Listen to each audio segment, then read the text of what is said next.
শেখ মুজিবুর রহমানের জন্ম তারিখ নিয়ে একটি চাঞ্চল্যকর তথ্য প্রকাশ করেছেন অনুসন্ধানী সাংবাদিক মুক্তাদির রশিদ রোমিও।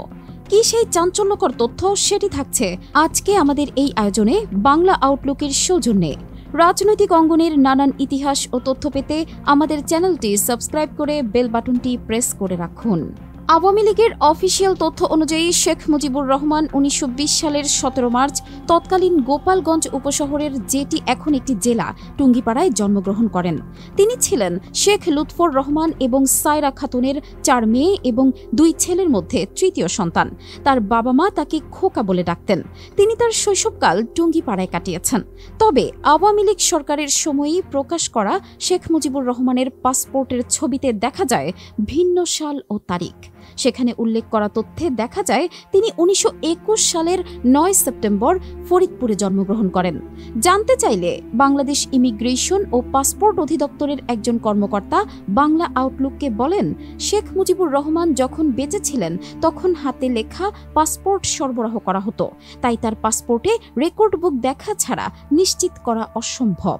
তবে আরেকজন গুরুত্বপূর্ণ পাসপোর্ট কর্মকর্তা কয়েক দফায় সময় নিয়ে শেখ মুজিবুর রহমানের পাসপোর্ট খুঁজে দেখার আশ্বাস দেন।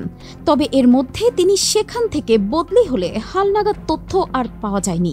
শেখ মুজিবুর রহমানের বাংলাদেশি পাসপোর্টে ছিল কিনা বা থাকলে জন্ম তারিখ সম্পর্কে তথ্য জানতে চাওয়া হলে ইমিগ্রেশন ও পাসপোর্ট অধিদপ্তরের মহাপরিচালক মেজর জেনারেল নুরুল আনোয়ার কোনো উত্তর দেননি। তবে শেখ মুজিবুর রহমানের পাসপোর্টের একটি কপি স্বরাষ্ট্র মন্ত্রণালয়ে সংরক্ষিত ছিল। সেটি পাকিস্তান সরকারের ইস্যু করা।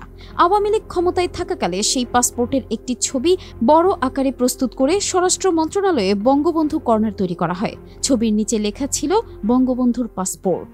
পাসপোর্টটিতে দেখা যায় সাবেক এ রাষ্ট্রপতি ১৯২১ সালের ৯ সেপ্টেম্বর ফরিদপুরে জন্মগ্রহণ করেন। পাসপোর্টের ছবিতে তার পেশার ঘরে লেখা ছিল ভূস্বামী। ছবিতে পাসপোর্টটি ক্যান্সেলড স্ট্যাম্প করা রয়েছে। শেখ হাসিনা ভারতে পালিয়ে যাওয়ার পর সচিবালয় থেকে বঙ্গবন্ধু কর্নার সরিয়ে ফেলা হয়। আওয়ামী লীগের সেই সময়কার রাষ্ট্রমন্ত্রী আসাদুজ্জামান খান জানিয়েছিলেন যে তিনি ও তার মন্ত্রণালয়ে এই পাসপোর্ট প্রদর্শন সম্পর্কে অবগত ছিলেন না। তবে তিনি বলেন, শেখ মুজিবুর রহমানের অনেক তথ্য নিয়ে বিভ্রান্তি ছিল, যেমন তিনি কতদিন জেল খেটেছেন। তাদের সরকার চেষ্টা করেছিল তথ্যগুলোকে যাচাই করে লিপিবদ্ধ করার। আসাদুজ্জামান খান এও বলেছিলেন, বাংলাদেশের একক জন্ম নিবন্ধন পদ্ধতি চালু হওয়ার আগে অনেকেরই বয়স বা জন্ম তারিখ নিশ্চিত করা বেশ কঠিন ছিল। আওয়ামী লীগ সরকার ১৭ মার্চকে শেখ মুজিবুর রহমানের জন্মদিন পালন করত।